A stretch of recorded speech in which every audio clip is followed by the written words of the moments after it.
Hello and welcome to Stretford Paddock. This is the Devils podcast. My name is Joe. I'm joined by Mr. Stephen Howson. How are you doing? All right. Not seen you in a bit. That's a lie. We just sat there. Not seen you. I didn't see you yesterday during the game. That's what I mean. That's what I mean more than that. Not been on a video with you for a bit is what I mean. You haven't been on a video for a bit. No. We're not on that many together really, other than match day stuff. That's what the lawyer asked for. We're going to be talking about Jadon Sancho. We're going to be looking at a little bit about... There's been an article released which may or may not shine a light on some of the sort of more sinister sides of United's... Not sinister, but kind of upsetting and annoying sides of United's practices. That seems to be corroborated somewhat by some of the things Romano's been talking about today. Fabrizio therein. We're going to be talking about that. We're going to be looking a bit about who United have been linked with, who United are trying to sell, because we're shit at selling players as well. Let's not forget that. We're not just bad at buying players, we're shit at selling them. And we'll get into that in a minute. We're going to get into that as well. Before we go any further, I've got a request for you. Smash that like button like it's a Glazer family member. Oh dear. What should we try and aim for? 600 likes? Everyone who watches the video should hit that like button. Yeah, that'd be great. Realistically. It's only fair. Otherwise, do you like the Glazers? Yeah, that's a good point. Fucking smash the like button. Hit it. Jab it. Smash Maybe jab, cross. You know, one of those. And then Sonic Boom. What's that from? Street Mortal Kombat? Fighter? Street Fighter. I never played Street Fighter. I'm old. I played a bit of Tekken when I was a kid. Tekken's alright. Tekken was good, yeah. Yoshimitsu was my favourite. And I Do you know what? I found out the other day, head. one of those documentaries on Netflix, how they did the animations for Mortal Kombat. I've seen that. I've seen the clip on Twitter where it's literally people, isn't it, doing it? And then they like chopped it down and like... They like gift them up. Yeah. Mad. And even like the flying kicks, there's a guy sat on a step. Yeah. And doing this. It's very impressive. This article then, we've been talking about what's all going right, on yeah, with let me pull up the notes for it. So there's we've named it. There's an article going around on Medium today, which is called Jadon Sancho, the Circus Strategy. There's a lot of bullet points here, so sit back and we'll give you them bullet points. In the meantime, I'm not seeing the likes tallying with the viewers, which means that you all love the Glazers, so smash it. Right, the club's strategy has been consciously to drag its heels through the last 3 months of the window. Interesting theory. The club's happily orchestrated this seemingly never-ending media circus to avoid fan outrage at the lack of urgency. Well, that failed. It's almost like... On point one. The suggestion is that by making it obvious that we're going after Sancho, it shows that we're at least trying to sign players. Is that the point there? That's what this guy seems to claim. The problem is, though, at some point that window closes and you're left there kicking rocks. Yeah. Like, what happens after that? Anyway, point 2. Yeah. If the revenues fall by more than costs, cash flows out the door, it's got in brackets cash burn, the longer the cash burn continues, the trickier it becomes to justify spending more.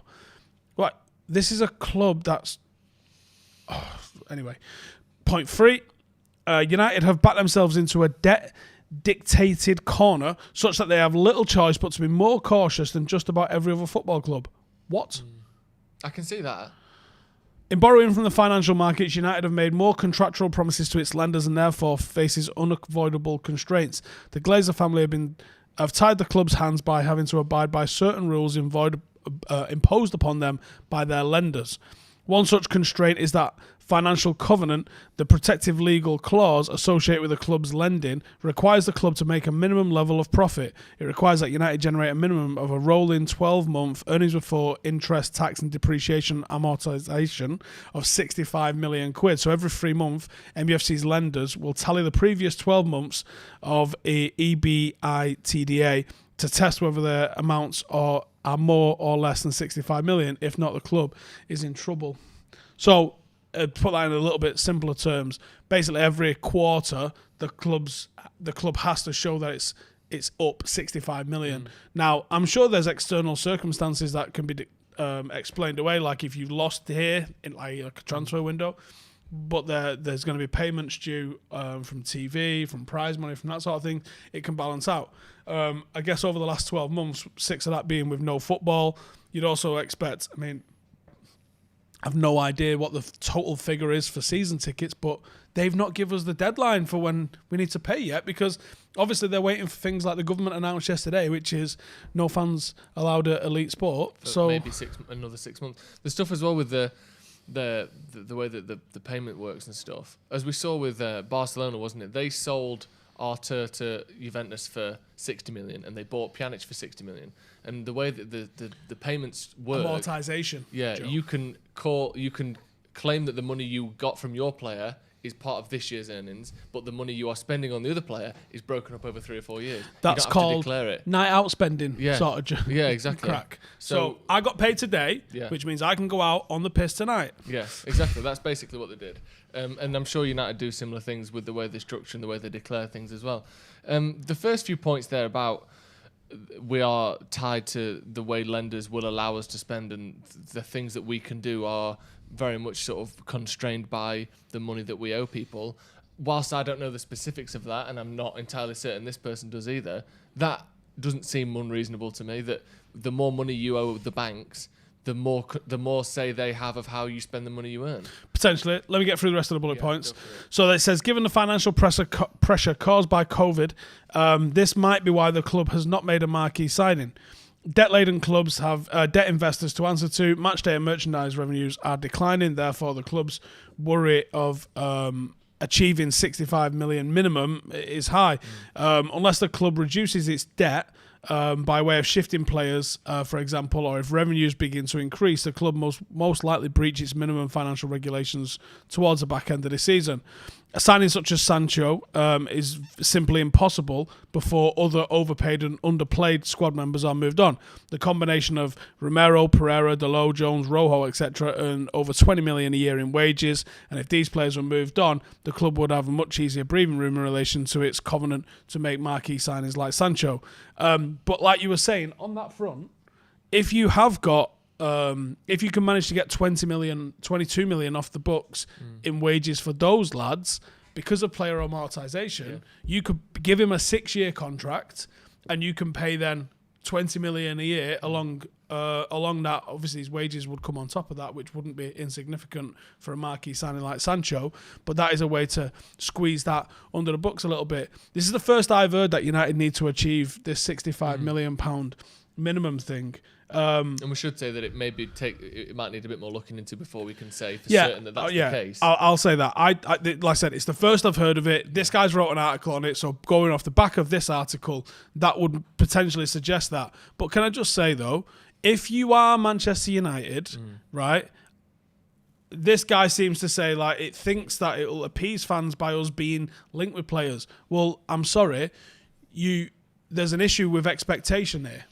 So if I say to you all day long, Joe, I'm going to go take you out for a big fancy meal. I'm going to take you out for a big fancy meal. I'm going to take you out for a big fancy meal. We're going for steak. We'll get some champagne in. We're having it large, yeah?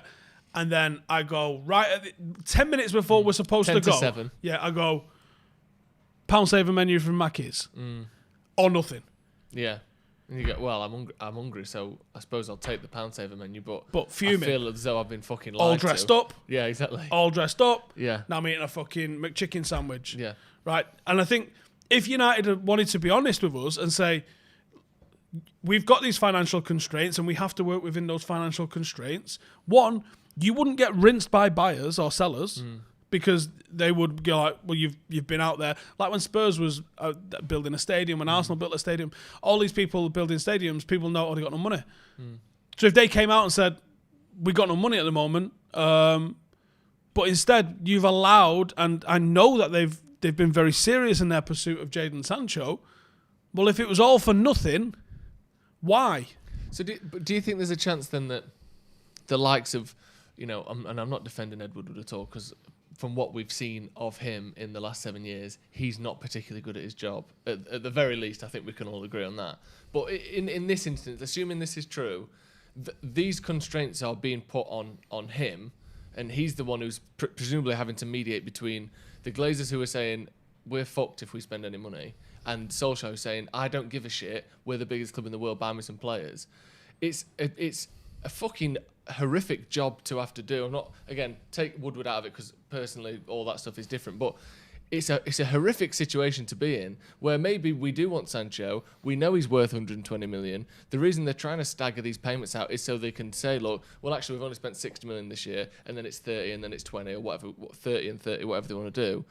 But if you're in a position where you know we have the money in theory, but it's being paid for other shit that it shouldn't be being paid on, i.e. debt, then it is a tricky situation where we need to get the most we can for Smalling, and 18 million doesn't seem a lot, but like I said, if those 5 players cumulatively are earning 20 million quid a year, that is a sizable chunk of money, and especially if it's the difference between we've earned this money, this threshold, and not, then it could be very important. Yeah, but I don't see the benefit, I don't see the sense in promising everything and delivering literally nothing. No. Like, if you said, look, we're skint, we'll try and pick up some bargains, we want to strengthen the squad, but there's financial constraints upon us, and then the fans would be like, well, all right, well, he did his best. But when you come out and you go, we can do things in a transfer market others can only fucking dream of, and then you don't sign anyone, or you're linked with massive money deals, and you're obviously leaking things to the press about Koulibaly, and you're linking them about Sancho and everybody, and then you do nothing and then go, oh, well, we're skint, and you're like, well, fucking say it then. Yeah. To be fair, I don't think there's a way out even by saying that. If you say we've fucked up so much that we've taken all the money out for ourselves and we've left it to the point where the club can't sign players, you might get people off Woodward's back, but the pressure on the Glazers, which, let's face it, are the people controlling this operation, would be 10 times higher than it's ever been, wouldn't it? Like, you might say, well, fucking hell, Woodward's had a tough job, hasn't he?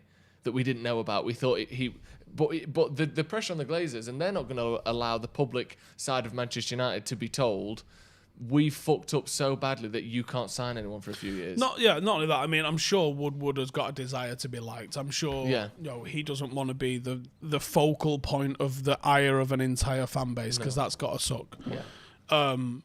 But maybe that's why he gets paid like $100,000 a week. Oh, I'm not defending him. I'm not saying I like him by any means. But if we've restructured, because there was a restructuring in, what was it, 2018, which was it's constant. We've spent over $1.5 billion restructuring and financing debt, and still owe 500 fucking million, which is more than we owed when they bought the club. Wasn't it 400 and something when they bought it? No, 600. I think. Oh, was it? So it's only gone down a tiny portion over those years. Yeah, but we owe the debt to the bank for buying the club, but we owe like 200 million in players that we bought on a fucking credit card as well. Honestly, it's like you could have got a better deal at fucking Wonga. Yeah. Like, we've been absolutely rinsed. Apparently United had AAA credit, and clearly the Glazers must have decent fucking credit, because I don't know about you, but I don't remember getting a credit card through with a £660 million fucking limit on it. £660 million fucking overdraft. I'm in my overdraft. How much? Only 200 million. I've still got 400 million left on this overdraft. To go. Yeah. Lambo? Yeah. I mean, I can't believe. You must have incredible credit to be able where to do that. You get incredible credit, and you've paid $1.5 billion back, and you still owe basically the same amount of money. I'm sorry, that's kind of ridiculous. Interest is that? Yeah. Literally, they've got an interest-only mortgage. Do you know where you buy a house, but you only pay off the interest? We've basically made no repayments on that. One of the comments says the credit rating is based on United, not on the Glazers. Cool. Well, I couldn't have bought us. Yeah. I've got a super chat here from Lewis, and he says, the team that started versus Palace was the same team that finished last season. How can we expect progress when our rivals strengthen and we don't? In fact, I was thinking it's not even the team that finished last season. No, it was a worse team that finished last season. Yeah, I think that was probably the case, to be honest with you. But I mean, this doesn't sort of push away the fact that we probably should have beaten Crystal Palace. It doesn't do that. But everyone knows that the mood around the club and the confidence of the players clearly wasn't there. The fitness isn't quite there, and it's more than that though. Anyways, it's not just like. You can lose to Crystal Palace on any given day. Fergie lost games to the likes of Crystal Palace. I'm not saying that Solskjaer's Fergie, but one loss to Palace isn't what's brought all this out. This has been a cumulative thing, and again... No, there's so many factors at play here, right? You've got into the most truncated season that's ever been, right? At one end, you've got a non-existent pre-season following only a 2-week break, where normally you get 6 to 8, sometimes even a little bit longer when it's a non... international window one, yeah. You've got a Euros on the back end of it. I think it is the Euros, isn't it? On the back end of it, you've got all sorts of shit going on. let alone the accumulative injuries that you might have occurred from the weird situation coming out of lockdown and playing game after game after game under weird circumstances where I spoke to one of the medical staff at Manchester United who's a friend, and he was saying not allowed to get hands-on with the players because of COVID. Like, they do a lot of injury prevention stuff, massages and things like that in build-up, which they just fucking weren't allowed to do. Wow. And he was worried about the accumulation of that by the end of the season. And I think when you're looking at the evidence of what our season finished like, even if that was a 10%, 5% sort of thing, there was some kind of impact of that. Now, you add all those factors together that we overextended ourselves, we overplayed the players that played too much, we had no preseason, we had no break, and then you're coming into this season, you're going to lose players like we already have to COVID, who need to isolate for a couple of weeks. You can't cancel every game anytime that happens to one of your players. So you was going to need a bigger squad coming into it just to deal with, like, the one or two that you might get weekly that have got to isolate and lose a bit of match fitness. You need more because your players are getting a little bit more muscle fatigue because they're not quite getting the recovery that they're getting. Circumstances aren't quite right. You've also got the added factor of the tough campaign we had at the back of last season. There's about 5 reasons why you should have just brought in reinforcements. And all right, I thought Gallo wasn't great yesterday. I thought it was one of the poorest games I've seen him play. But if you'd had more players in there that can just take a shirt for a night. Yeah, and also, I agree that it was one of the poorest games I've seen him play, but he still made it so that Martial didn't even have to be in the squad in a game we won. That's the point I'm making. Yeah, exactly. So if someone gets the night off, you can't have 25 world-class megastars. There has to be variances, and there's a space for everyone. Even the players that you're a bit frustrated with, that are a bit shit, they're going to come in and they're going to take the pressure off someone, so that guy gets a night off tonight. And that's what it's very good squad management if you're able to do that. I think United are a little bit lopsided in a couple of positions and a little bit thin in a couple of positions, but this was the summer where you have to push the boat out. Yeah. Now, this is the summer where COVID is probably having the biggest pinch on loads of things. This is the summer, and even there was a fucking briefing at the start of the window that because of the COVID restrictions on everybody else, United are cash rich and we can take... Do you remember that advantage we meant to have? Do you remember? So how's that gone fucking disappeared? People slagging us off saying, it's disgusting how Man United are going to be taking advantage of COVID because they're one of the richest clubs in the world. Where's that gone? Yeah. You can't have both sides of that in one fucking summer. Christ. No, and that's the issue here is that we've gone from one extreme to the other with them, and at the end of the day, is it the fact that Rona's affected us? Because this was the time where you probably get value for money out of having cash if you did, like they claimed to have early in the window. Because next summer, once all the TV revenue kicks back in, once people have got fans back in the stadium, once you've got season ticket money and all that sort of stuff, everyone's going to have a little bit more cash, which means that inflation happens in terms of football and your money doesn't go quite as far again. There's been some fucking unbelievable bargains. I mean, look at the way Wolves have spent, the way Everton have spent, the way fucking Leeds have spent. Thiago. Leeds have outspent us. Liverpool bought much more sensibly than us and still spent more than us. They've got a bargain a bit in Thiago. They've got Jota as well. They've spent more than us, and it seems like they're just filling a couple of gaps that they needed to fill. They've still outspent United, who in theory need to push on. Thiago's fantastic. Like I don't know what happened. You don't usually get a player out of Bayern Munich before they're finished. Thiago's an unbelievable signing. I made no. I didn't attempt to hide anything about them being gutted that they've signed him. He's a phenomenal player. Yeah. And I think I said at some point during the window, Liverpool at one point in the summer were linked with Sancho, Werner, and Thiago, and I shit it. I was like, that literally covers up what I see as a couple of deficiencies in that squad, and probably builds on it. And fuck me, that's a nightmare. So very astute signings if they got them. 2 have moved. 1 has gone to Liverpool. 1 clearly would have moved if United had wrote a check with the right numbers on it. Werner or Thiago? Sancho. Oh, yeah, of course. I think, to be fair, I think we could have got any of those 3. I think Thiago had his preference at Liverpool, but I think if we'd have gone for him, we would have had a chance. I think Werner the same. Not that I think we necessarily needed Werner, but yeah, Sancho's the one, isn't he? We'll come to the comments soon. We're just having a convo between us first. But get your questions in and we'll scroll through them once we get a chance. But the idea that the richest club in the world, or, consistently top 3 richest clubs, usually Madrid and Barca and United, and we're in that mix every single year, is being strangled so strongly by their owners that we are being outspent by promoted sides And not just we're being outspent and this whole thing of, well, there aren't that many players in the world who can improve Manchester United. The idea that we know who we want, we know how much they cost, and we can't buy them because the owners have strangled the club that much is an absolute disgrace, isn't it? It's literally the exact opposite of what an owner is meant to do to a club.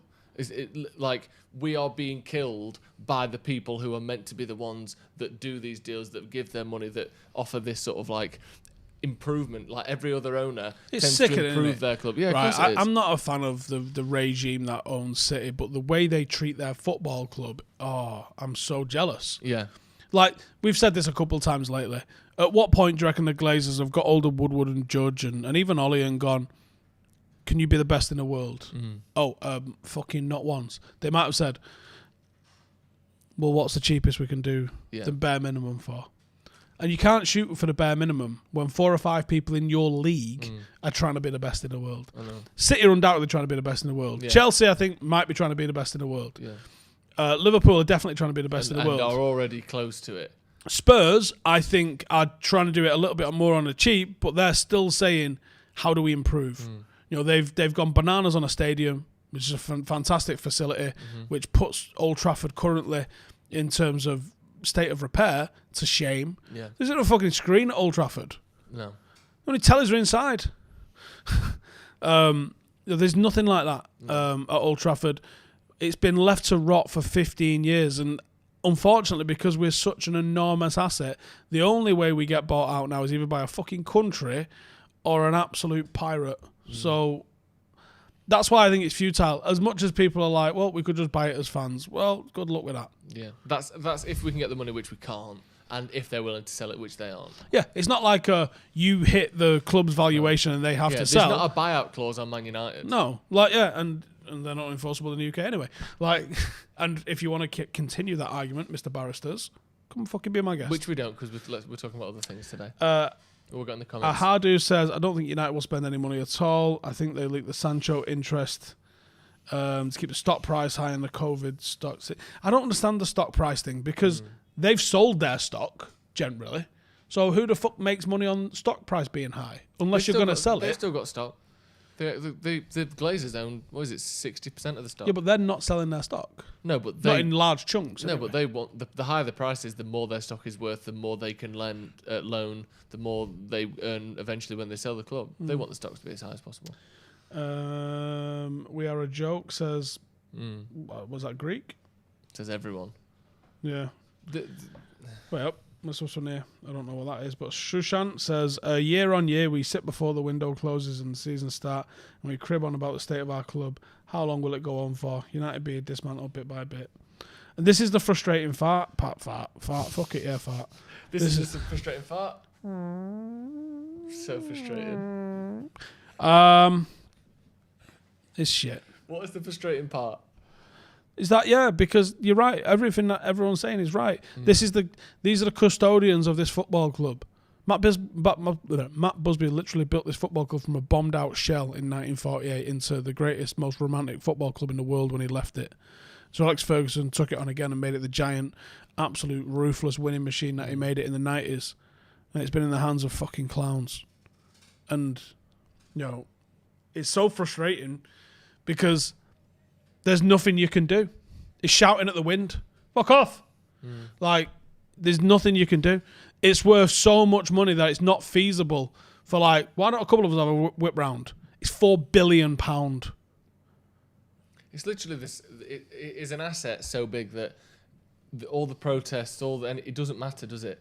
The protests don't affect the stock price, not in any meaningful way. They don't give a fuck either. The Glazers don't give a shit about anything like that. In 2005, the protests were violent. Yeah. They were violent. They were threatened. There was like arrests outside the stadium. There were sit-ins at the stadium. Shit got violent. In hindsight, maybe the flash mobbing did work because some people who may or may not be sitting on this table right now were part of flash mobs that went to Ladbrokes, Nike, AIG at the time. Not me. And none of them sponsor us anymore. Maybe. Just saying. Yeah. The only thing you can do is complain or support someone else. And unfortunately, being as that it's not it doesn't feel like it's my choice really who I support. It's too late for that now. I can't just pretend that I don't support Man United anymore. Like, it's there now. It's in me now. I can't just stop.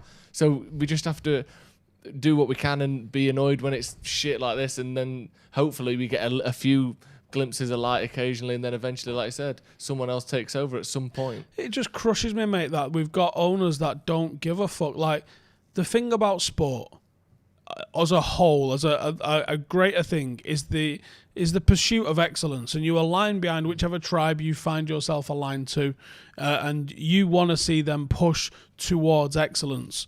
And what Manchester United's current ownership do is not push towards excellence. They push to what's the minimum we can do. The minimum is we can accept being in the Champions League seemingly is their minimum.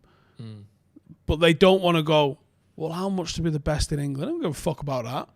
They don't give a fuck about that. You look at Sir Alex Ferguson was a guy that continually broke transfer records all the time. It was his favourite thing to do behind racehorses, right? And winning titles, right? His favourite thing was clearly breaking a British transfer record. Smashed it all over the place. Knocked fuck out of it. The Glazers coming in 2005, and suddenly he says there's no value in the market. Some sensational value in the market between 2005 and 13. Sensational. City got a couple. Company and Silver. Man City went from being fuck all to winning the league in that time, so there must have been some value there. Well, yeah, I mean, Lescott maybe not, but Company absolutely. I think Lescott was 40 million. But like Company was 6 million. I know. At the time, we were spending 7 on Bebe. Yeah. Don't tell me there's no value in the market. Yeah. There was definitely value in the market, and the guy that went from being transfer record bitch slapper had a negative net spend. Like, he didn't make money under the Glazers. Sorry, he didn't spend under the Glazers. A lot of that was down to the Ronaldo price, but still, that was 8 years of not making a profit. Sorry, of making a profit. Ridiculous. Yeah. Absolutely ridiculous. Shit. And and the fact that you can point to United have spent a lot of money in the post-Fergie era, they have, but it's still less than most of the teams around us. But it was divested for fucking 8 years prior to that, so it's catch up. And because of inflation means that when you're trying to catch up, you spend more. It was the same point I was trying to make earlier. When you think you've got an advantage because of people might not be cash rich right now because of COVID, take advantage then. And it's like buying property. If you could buy property in a down market, which it probably is now, although there might be a bubble. Manchester's different because Manchester's gone mad. But but if you could potentially grab hold of some money now or grab hold of some property now, you don't lose on property, even through fucking bubbles and all sorts of stuff. Unless you get right at one end of a bubble and then try and sell it on the day after a bubble. You're not going to lose money. But if you can sit on something and hold it like a player, if you don't sign Sancho now and he goes on and scores 40, 50 goals and assists this year, well, he ain't 120 next summer. These players, the inflation rate on players ain't going back. It's the same thing as property. It doesn't go back. No one's ever lost in that. No, they're not getting cheaper. So if you could afford to buy them now because you're losing money weekly when you're not seeing your team perform. And I'm clearly no fucking £100 million businessman, but surely you make more money. Look how big Liverpool have gotten over the last couple of years. You didn't see that much fucking about Liverpool. Now they're everywhere. Same with Real Madrid. You want to be all over everything, and you want sponsors coming out your ass. How about fucking win everything? Just be good. People want to get behind a winning team. And the fact that I know they've spent a bit of money on Tom Brady and they've got Rob Gronkowski in at the Buccaneers, but forever the Buccaneers were just a low to mid-table NFL who gives a fuck team.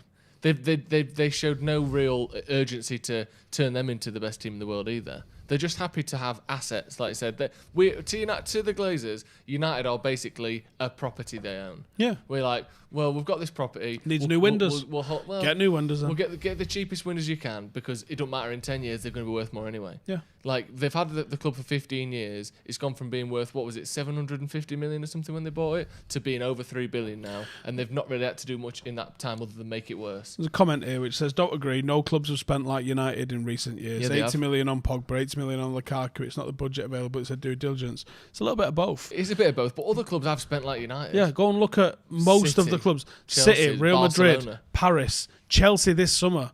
Liverpool outspent United in the noughties and in the 90s.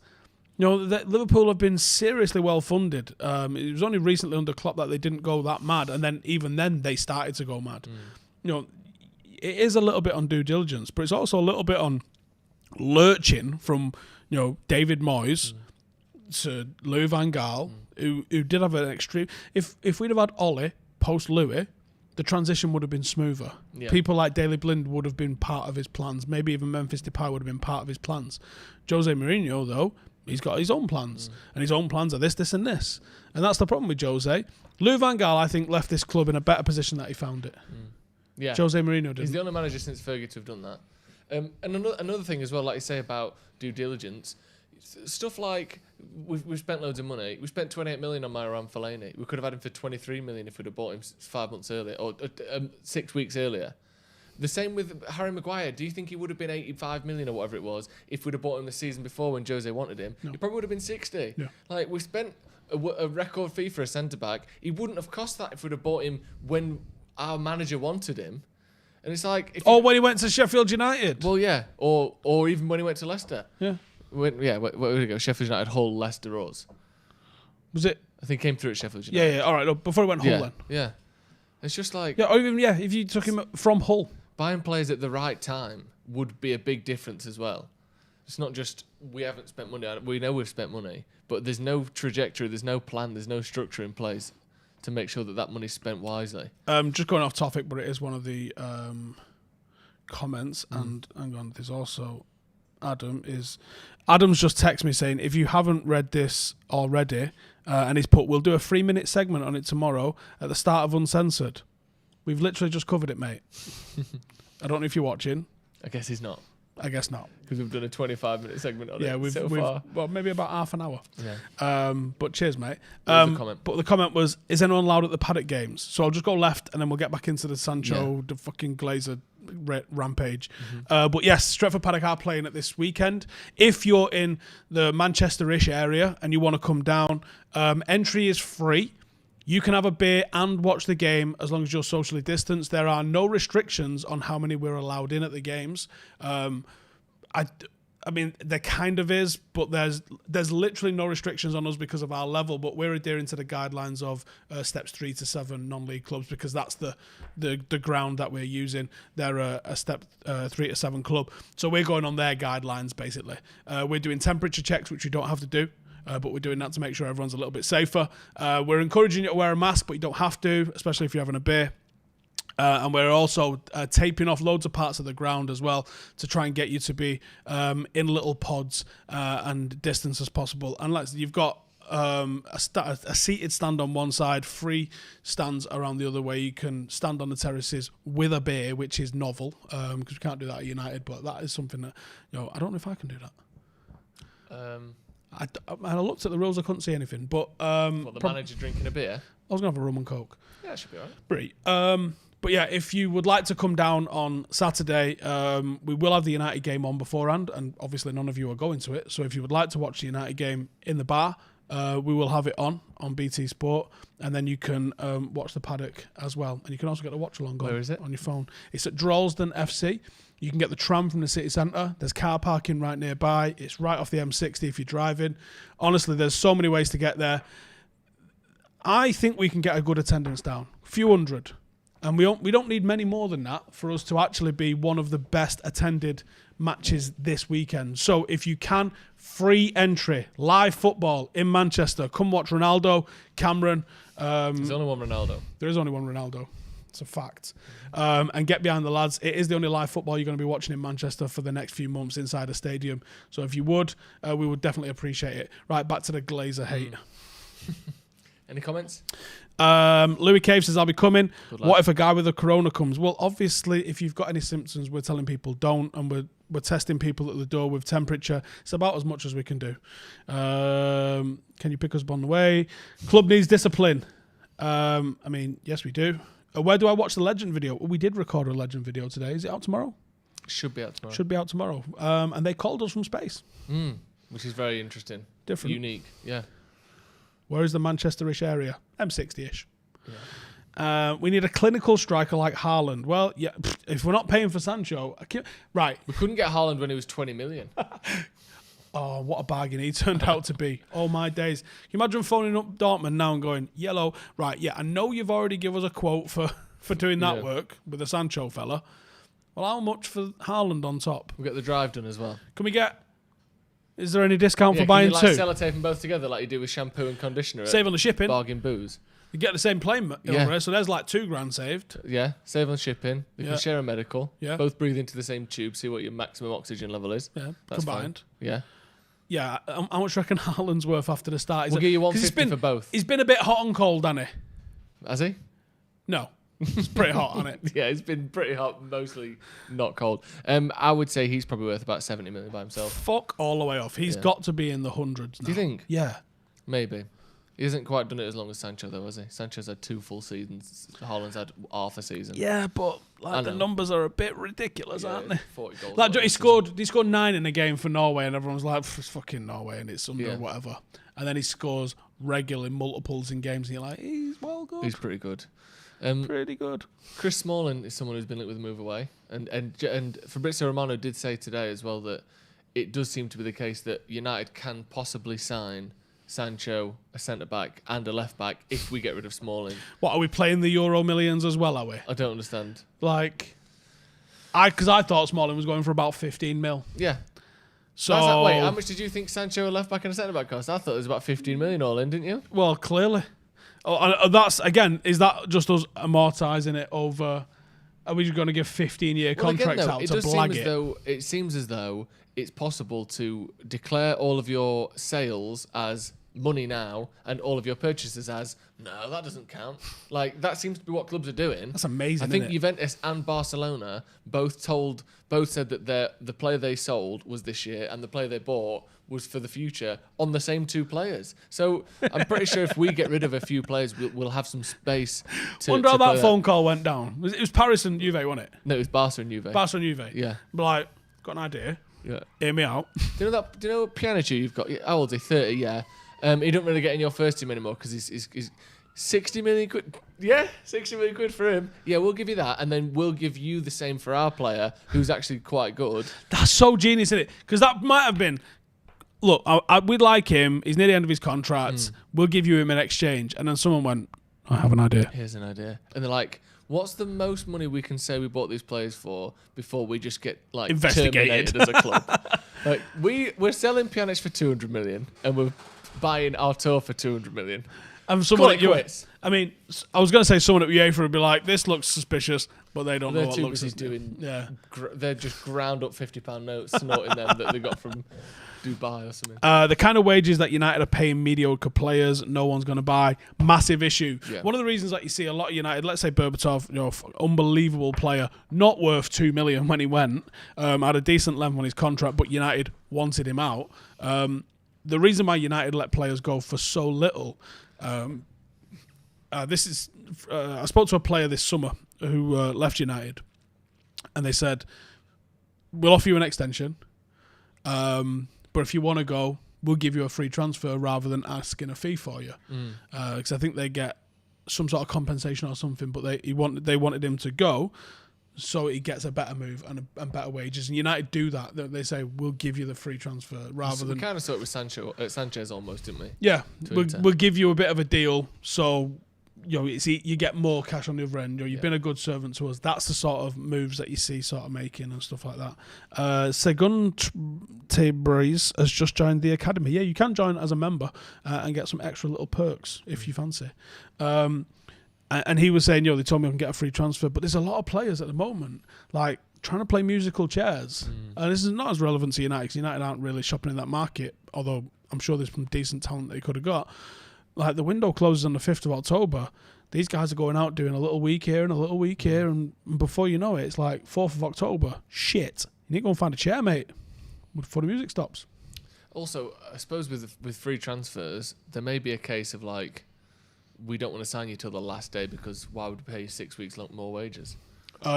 to get you integrated into the squad and actually get some use out of you. But so Phil Jones is an obvious example of that. Chris Smalling is, to a lesser degree, is an example of that. I would even say Luke Shaw is an example of that. Isn't he on like 200 grand a week, Luke Somewhere Shaw? in that ballpark is the reported fee. That's a lot of cash. And this is the madness now, is that there's a political game at play with players. A player comes in on a massive transfer fee. Oh, they're starting. They're taking penalties and free kicks because we've just invested a lot of money into them. You have sometimes academy players get the rough shot of that because they're seen as having no value. Or you have someone like, let's say, Luke Shaw. You bring Tellers in. Tellers is on a quarter of what he's on. Probably. Doesn't make a lot of sense, does it? No. I bet Luke Shaw, Tellers is probably on about 40, 50, 60k. Yeah, we double that. Give him 100, 80. Yeah. And Luke Shaw's sitting there on double. Yeah, and all of a sudden you've got a player that's in Phil Jones as an example, which I don't really like using because I think he's received enough criticism down the years. But he's on reportedly again £200,000 or so a week, who's just signed a new 5-year deal last year. How is he ever going to go anywhere? And we've got too many players like that where you just sort of, no wonder we can't sell players to get more players in, because we've just been pathetic and ridiculous and stupid with the way that we've paid people. And Sanchez was the sort of the pinnacle and the tip of the iceberg for that, but it's much bigger than Sanchez. He was the most notable problem. What was he on, 350 or anywhere from 350 to 550, depending on which newspaper you read. But he was the shining example of a culmination of a few bad years of just shit, we're scared. De Gea 350, Sanchez 450. Well, the problem is that at the end of last season, Ollie's first season, we had was it 11 players was all due to leave. Yeah. And the likes of Ashley Young was on that, Phil Jones was on that, but as well as Martial was on that, Pogba was on that, still is on that, De Gea was on that, and the club shit themselves. Herrera was on that. Offered everyone a deal, and all the ones you probably didn't want signed it, and the likes of Herrera and that and didn't. Still haven't. And that's an issue, I think, and that's an issue that the club have got to sort out. There was something I wanted to. One of the ones we did well with was Mason Greenwood. We got him signed up to that 5-year deal last year. Yeah, and I predict he's getting another one soon.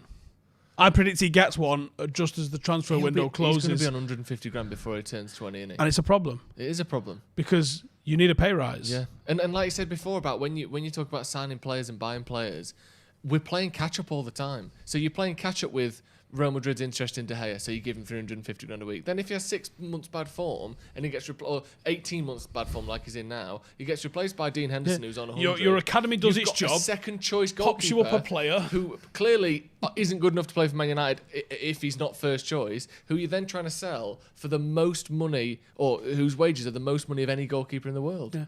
So no one's going to go give you 100 million for him, so we can pay him 100 million. No. So you're probably going to have to take the hit on him, so someone will take his wages off your books. And that's the nightmare, is because on one hand you've got someone throwing out all of these wages, and then on the other hand your academy's going, got a gem for you, and we're going, fuck him off. We can't play him because it makes us look bad, and we lose money on this lad who's on 150 grand a week. Someone just asked me about Stengs and said Raiola's his agent. I don't really have an opinion on Stengs. I have opinions on Raiola. We had a fella down here the other day. Was you here Monday? Was you here Monday? Yeah. Was you here when the fella was here? No. Looks like me in the future. I don't think so. Right. Well, anyway, he was saying... Is it a ghost? Might be. Was this your version of A Christmas Carol?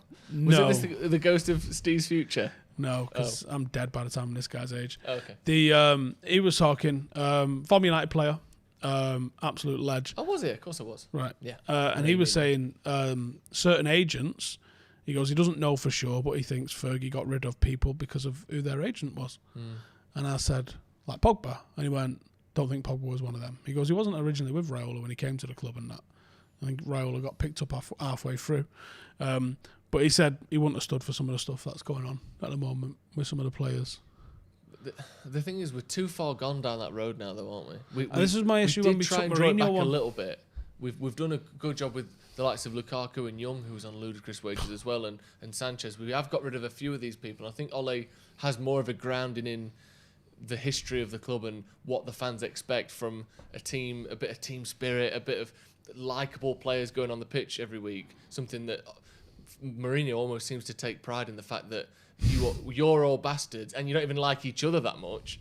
Solskjaer at least seems to have an eye in the right direction, but it's like it's shutting the gate after the horse has bolted now, isn't it? There's so much at play. Like, we can take joy in good performances and good runs like we had towards the back end of last season. Coming out of lockdown, we came out so strong. You know, we can take pride and we can enjoy the football side of that, but there is this nagging doubt that rears its head as you as you lose and as you come crashing into the end of a transfer window. This sort of stuff becomes really pertinent, and you go, look, we keep having these conversations 6 monthly. It's like an abusive relationship.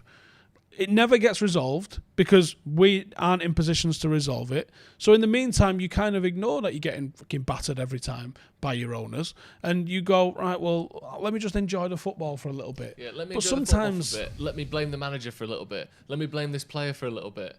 And yeah, but sometimes, sorry, go on. Sometimes, you know, you just have to acknowledge, and unfortunately, I've been having this conversation for forever.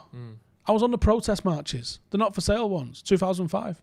We were for sale, they fucking bought us. You know, I was on the flash mobbing and all of that sort of stuff. You know, I saw all of that. I saw the division that was created between United fans. FC United was a fucking huge issue that I didn't understand. It seemed like a lot of local fans supported it, and a lot of the more remote fans didn't really get what it was about. I was having this conversation with Adam on the way home yesterday. We was talking about obviously with what's going on at Paddock FC. That we've got a few people that they've come to every game, and sometimes the match is more than the match. The 90 minutes is the match. But I've been on trips where we've not won and had a right good day. Yeah, you know, and I've gone to Southampton and not won and had some of the fucking best times ever, and. If you do watch on TV, I'm not saying this makes you a fucking better or worse fan. It's just a different experience sometimes than what you get when you go travelling home and away. And I think now we're all getting this frustration because all we're seeing is the TV stuff, and even the match-going fans are not getting that match day experience, which is why sometimes I think the match day fans are a little bit more patient because they started a good day. Yeah. I think Jay mentioned it the other day. We got twatted 3-0 at home under Moyes and had a right good day. Like, the football is not the be all and end all, and sometimes I think because now we're all experiencing the same sort of thing, people just want to fucking vent and frustrate, and you don't get that release. I've never watched a goal at home and celebrated like I have in the stand. No. Scott McTominay's goal, the last goal that we see. Except maybe the PSG one. That's different. Because I've seen that reaction. That was a good reaction, yeah. But yeah, but even that, it doesn't last as long. And cheer every single goal, even if it's the fourth goal against, Barnsley. But it is, and this again, you don't do that at home. This isn't criticising anyone's fucking lottery of birth. No. And where you were born, all that lot. And the money you have and all but that. But fundamentally, it is a different experience. Yeah, of course it is. To be experiencing them in the ground, and we all want to be back in the ground. And even those that live remotely want to make the fucking pilgrimage to Old Trafford, and I get that, and I love that, and we've met so many fucking people, when we went over to Australia and Singapore, and we've since seen some of those people at the match since. Like, there is a fundamental difference, and I think because that match day experience isn't there for fucking anyone now, I think you're seeing a real fucking boiling point come in with everyone just getting completely fucking fredders with how this club's being run. I've got a few super chats there if you want to get them. Let's have a look. United have the top 3 most expensive transfer fees in history. Pogba, Maguire and Lukaku. Money's not the issue. Well, it is, though, because we're also the club that makes the most money. That's also not true. Van Dijk cost more than Lukaku. Yeah. Havertz cost more. Yeah. And didn't that fucking Kepa cost more? Yeah. Yeah, well played, We've got some expensive players, but that's not... And that's Premier League history anyway. Of course, world history, none of them are even top 5. Robert McCormack's got a super chat, and he says, genuinely, who do I think we will sign and where do I think we'll finish? I was very confident a couple of weeks ago, and that's eroded. I don't think it's impossible that we sign Sancho still. The fact that it's even... There was a few more above that. The fact that it's even still being mentioned by reliable sources that we don't think the deal is dead and that we're still going after it despite what Dortmund keep coming out and saying. I think it's less likely than it was 6 weeks ago when we got that initial talk show at an advanced stage. I think it's still possible we sign Sancho. I think we probably will sign Tellez. It seems like that's one of those deals that it's cheap enough. It's sort of It's not under the radar because we all know about it, but that seems doable, even on a shoestring budget. God No Burns says Solskjaer's partly to blame for some of the renewals that happened when he took over. Is he though? Yeah, I don't know. How many of those were his decision? You don't know how many were his decision, and also, if the owners come to you, you've been at the club for 2 months, and they say, Phil Jones's deal's about to run out. We think we should give him a new deal, and you go, yeah, that's a good point because otherwise we'd have to sign someone. And then they negotiate and give him 220 grand a week. It's hard to, you don't know what was set up beforehand, what was told to him before the deals were done, those sorts of things. So it's hard to know what to blame him on and what not. We're not getting value for money or even payment terms from Dortmund. And maybe that's a great point, to be fair, because there are more value for money signings out there. But United adverse to the risk of signing the unknowns? Is there... Those mid-level players, like someone like Alan who's gone to Everton, it's been 2 games, I'm not getting on board with this. Let's all absolutely love Everton. They're finishing top 4. They might push for a title, like some people seem to be saying. No, but they've acted fantastic. Good. They've smashed it this season. They have. They've done very well in the transfer market. They've got one of the best managers ever there. They've got some excellent players. I'm very impressed by what Everton have done. But someone like Alan, who was the top tackle maker in Serie A for the last 3 seasons combined, who's gone there for, 30 odd million? He's gone Nothing. there for? It's a bargain. He's the sort of player that we've got one player that does that for us, and that's Matic. And then we've got Fred who pretends to do that, who can't really do it. And the same for McTominay, who both are better in other areas. We need a player that sits deep, recycles possession, never gives the ball away, and can get a tackle in. We've got one player that can do that. And they can find that player and bring him in for a team that's supposedly a lot smaller than Manchester United, because their owners are willing to spend the money on that sort of player. Like I said, we don't seem to risk it. We either buy Dan James, 15 million, or we like spending £1 million on a 17-year-old or a 15-year-old. Oh, love that. Or we spend 70 million on a more proven player, or 50 million on a more proven player. Yeah. Those 25 to 35 million fee transfers, we don't seem we took Maguire out of Leicester, and they was like, okay, let's go and get Soyuncu. How much is he pay? How much is he worth? I don't know what it was, but it wasn't 80 million. It was not 80 million, was it? So, it's out there. Now, I understand there is a risk, and obviously there's a commercial benefit to some of the players that United sign, but the football should come first in every aspect. Yeah. And that's the fundamental issue with the Glazers is we are an Instagram influencer. Mm-hmm. We want all of the appearance of being successful with our rented Lamborghini and not the actual trappings of success. No. Because, do you need to start talking about the engagement you got where you go, do you know how much engagement you get when you retweet 21 times? Yeah. How about that? How about that for engagement? You have a video which shows Harry Maguire going like fucking that with a Premier League trophy. Count your fucking retweets on that. No, count your retweets on Marcus Rashford top binning one in a Champions League final. How many... you could probably do frame by fucking frame of Solskjaer's winner in 99, couldn't you? Right? Now, let's say we replicated that with Rashford and Greenwood this year, right? Talk to me about engagement on that, please, Joe. Fuck off. Just be successful. Yeah. Just win stuff. People will want to throw money at you for sponsorships. I mean, look at Liverpool. Like I said before, Liverpool are the perfect example. If you spend money the right way, you achieve things, you win things. People are quite happy to fucking retweet when you've won the Champions League. We don't need to worry about that. Signing some player here and there, or dragging out transfers. There was a suggestion that they like to drag out transfers to maximise engagement with a particular sort of search phrase, shit like that. If that is even a fucking we're an attention-seeking bird. Imagine. If the reason that we haven't signed Sancho yet is because we wanted this to be the most talked about transfer of all time, we go and tell our investors, this transfer saga generated 2 billion views, or 2 billion clicks, or 2 billion interactions. If that is even fucking mentioned as part of it, for anyone other than the social media team, in it privately, then it's an absolute joke. Yeah. But it goes all the way back to that conversation. Has Joel Glazer ever sat down and gone, get me the best in the world? Today, your job is to make United. I want a 10-year plan of how we win the fucking lot. Go. Have we ever done that? Or have we gone, how much is it going to cost me to get back in the Champions League? If we have done that, the people who wrote the plan aren't particularly good, are they? Either we've done it, and it was either we've never done it, which is what it looks like, or we have done it, and the people who came up with that plan shouldn't be writing the next one.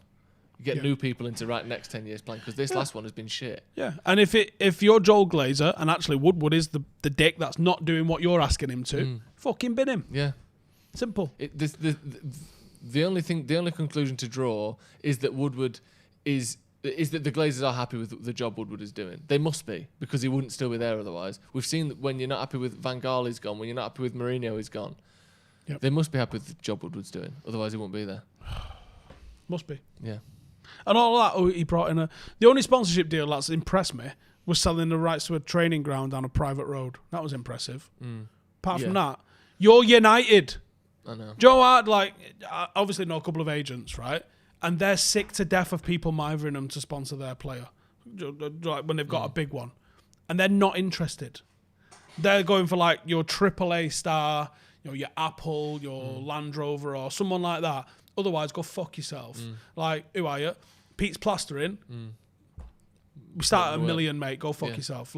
This is the same with United. You're Manchester United. Do you think that United have to start knocking on doors? Hi, would you like to sponsor a football club? No. We can get you a picture of Roy Keane sat in a tractor for 20 million a year. It's there's so many companies across the world that are quite happy to sponsor Man United. And it's not. And here's the thing. We're meant to be the biggest club in the world by, if you believe the numbers, I know you dispute them and rightly so, by quite some margin we're the most supported club in the world. We're not even close. It's Barcelona and Real Madrid and then it might be us. Okay. Well, however it is, we're the most supported club in England for sure. Yeah. If we were by far the most money-making club in England, you could understand it. We aren't. We don't even make that. We're roughly the same as City now in terms of income each year. It's not that different. Well, some of theirs are a bit dubious. That's true. Lack pal, it says thought United are coming second. Well, pal, thought you should go watch the fucking video again because I heavily caveated it with providing that we get Sancho and the other people that we're linked with. Yeah. Context, it's important. Also, we might finish second. Asking mum. We could finish second. If we'd have been saying this after the Burnley game last season, which we could have easily done because that was another time, like you said, every few months it becomes apparent the way things are going at the club and you can't ignore it anymore.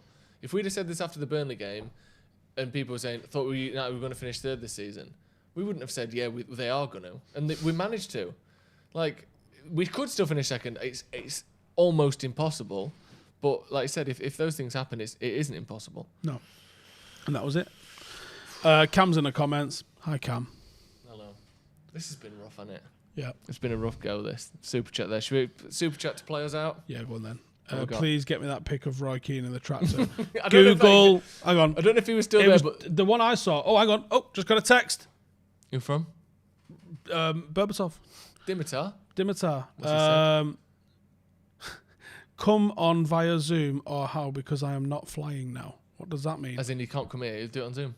Oh, right. Oh, yeah.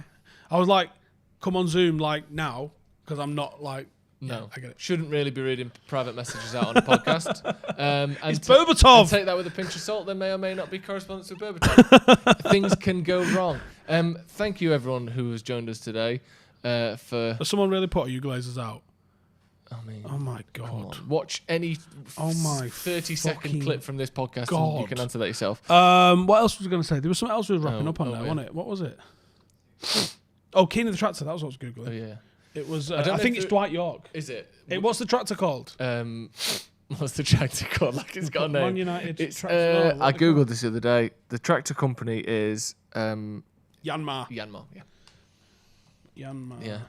The one I saw was Dwight York. That picture of Van Nistelrooy, Roy Keane, and is it David Beckham where they've all got the Vodafone phones? Scholes, Giggs, and it might be Keane. Solskjaer might be on one of them. No, Van Nistelrooy is definitely on one of them. All right, I've not seen that one. Maybe he's not. Right, anyway, there were some great ones. I'm Googling. Can you remember that one where they did the advert and Wayne Rooney pretended to be like James Bond? That was so good.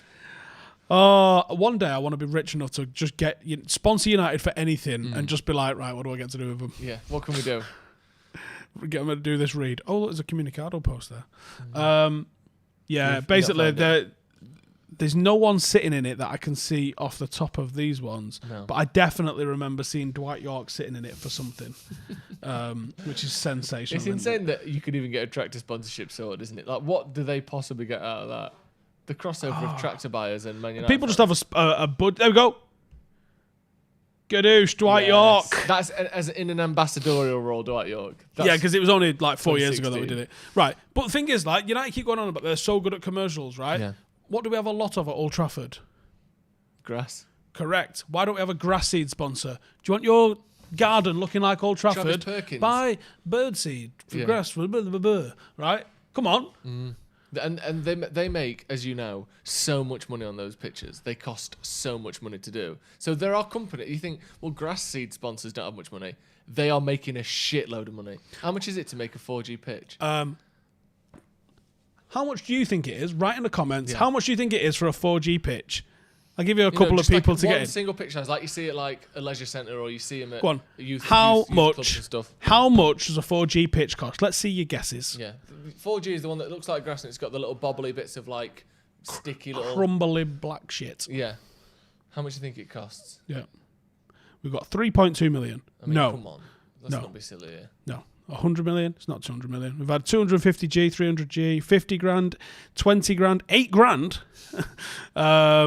6,000 per square metre. I ain't getting a calculator out to do that. Right, 1p is not 1p. They're about between 400 and 500 grand. Because obviously we're trying to look at facilities and I was like, is it an option to get Paddock? No, it's not. In my head, like you can just buy that in a roll like carpet. You're like very deep shag. And they just roll it out, sprinkle the black dots on it and you're sorted. But it's maybe that's the one that's 8 grand. Maybe. and you're flying down the wing and trip up over it when it lifts in the corner. Yeah. So if one of them 4G pitches is 500 grand, how much do you think Old Trafford, which is like half grass, half synthetic? It's 3% synthetic. Okay. 97% grass, 3% synthetic. That must cost so much. I don't know, but they had like one of them CSI tents on the pitch as they was like sewing it in for about 4 weeks. Yeah. Just moving it like a couple of feet every day. Like when they dig, like when they go underground and do the drains and that. And at Tottenham as well, they've got 2 pitches that rotate like that over each other. You've seen that? They? Yeah, have you not seen that? No. Yeah, one of them slides away, and they bring the other one in that's got like the NFL markings on. Oh, they paid a lot of money for that. So that's got. I reckon that's probably 30-40 million for that. Anyway, insane. Yeah, see, so you call yourselves good at fucking sponsorships. Why don't we have a grass sponsor? But you know why they don't have a grass sponsor? Because it would say on the fucking pitch in big, like dug in letters, it would say like grass works across the pitch. Good name. There's no way that they would let them not have it. They'd be like, come up with another name for your grass seed sponsor. Probably like Seed House. Oh, I like it. Yeah. Two excellent ones. Yeah. You're not going to hit a third home run. No, I'm not. All right, then. Blade Vision. Oh! Thank you very much. Blades of Grass. On that note, we're going to have to dip out. That was entertaining. Yeah. I'm going to go check out what Dimmy's saying. And hopefully we'll get him on pretty soon. Seed Hut, love it. Seed Hut's very nice. Fucking mint. Shag House carpeting. Speaks to me afterwards. Yeah. Right, cheers for coming. Cheers for subscribing. Smash that like button like it's one of the Glazers. Check out the link for the Football Bureau Sancho Circus thing in the description. And keep it locked to Stretford Paddock. Subscribe, like, all that good shit. You back later for the transfer thing? Yeah, we're back tonight at 9 o'clock for Transfers Live. If United can get their finger on a pen to sign someone, we'll be talking all about it. That's all we're lacking, I heard. Alex Tellers does seem to be... Matt Judge is walking around going, the pens I've had in here. Like you got a pen? Has anyone got a pen? Pen. They've pulled the deal. They've pulled the fucking deal. That's what happened. I'm not even got a Biro sponsor. No. What a load of bollocks. Right, see you in the next one. Bye-bye.